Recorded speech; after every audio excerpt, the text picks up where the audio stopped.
and welcome to another rambling rant from Adventures in TV Land. This rambling rant has to do with Star Wars and Return of the Jedi. On Friday, April 28th, I went with some family and we saw Return of the Jedi in movie theaters. It was the 40th anniversary of Return of the Jedi. The original trilogy, Return of the Jedi, has always been my favorite movie. Personally, I usually enjoy the final chapters of different stories, how it wraps things up, ties things together. So for me, I always found Return of the Jedi to be the most satisfying movie in the Star Wars trilogy. It does wrap things up fairly nicely. You know, when I was a kid, Return of the Jedi was because of Luke Skywalker.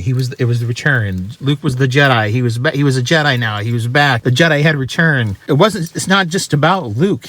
It's not just the return of the Jedi in the sense of Luke, because the Jedi returned because of Anakin Skywalker. The Star Wars saga, George Lucas always said Star Wars was about Anakin. He comes back. Anakin returns in the Return of the Jedi. There is a moment in Return of the Jedi where his friends are on the verge of being killed. The rebellion is on the verge of extinction. And in anger, he gets his lightsaber and he gets ready to strike the Emperor down. And Darth Vader's lightsaber comes out and prevents him from doing so. And then they have their lightsaber duel and a bunch of other stuff happens. However, at that moment, that is the moment that everything in the movie changes, because Anakin Skywalker, Darth Vader, he prevented Luke from killing the Emperor. He prevented Luke going into the dark side. He stopped him. He stopped him from killing the Emperor. And in doing so, the tides change. The tides turn. The good guys start to overcome. And you see that. It takes place there on film. It's good triumphing over evil. It's the little guy. It's David conquering Goliath. The little guy standing up to the forces of evil, standing up to injustice, and overcoming that. And you see that on display there on screen. After watching Return of the Jedi, I felt a mixture of feelings. I was somewhat exhilarated because it was just pretty awesome being in the movie theater, watching that film again on the big screen. Even though it was the special edition version, it was still pretty cool. I saw Return of the Jedi originally when it came out in movie theaters. I also saw it in the re-releases in the late 1990s. I saw it once or twice after then, between then. But it's been a long time since I'd seen Return of the Jedi in the movie theaters, and it was really awesome seeing that there. The exhilaration, though, at the same time, it was mixed with some anger and some great sadness. I was angry at the Walt Disney Corporation and what they've done to the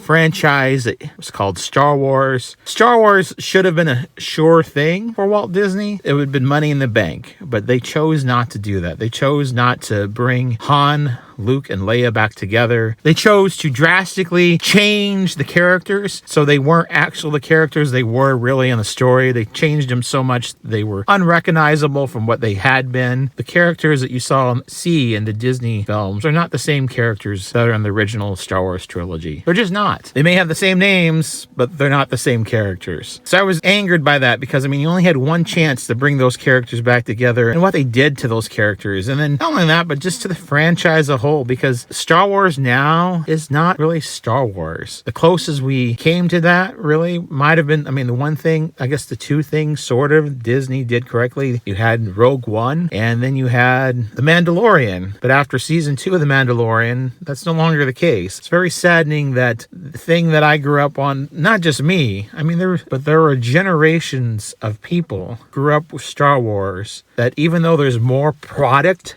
out there now, more, Star Wars, quotations there, product, it's not really Star Wars. It's not the same thing. Star Wars movies, when they came out, those were global phenomena that were unprecedented. Probably the closest thing in recent time that we've seen to that would have been the Infinity Saga, Infinity War and Endgame movies from the Avengers, but that's the closest thing. There hasn't been anything since then, and there probably never will be again with the Star Wars universe, and that's kind of saddening. Anyway, Return of the Jedi, I believe it's for a very limited release. I don't know if it was just one weekend or for a whole week, but it was just limited time in theater. So if you want to see it on the big screen, check your local multiplexes, your local cinemas, and see if it's showing there. I appreciate you listening. Thank you for watching. Until next time, that's a wrap.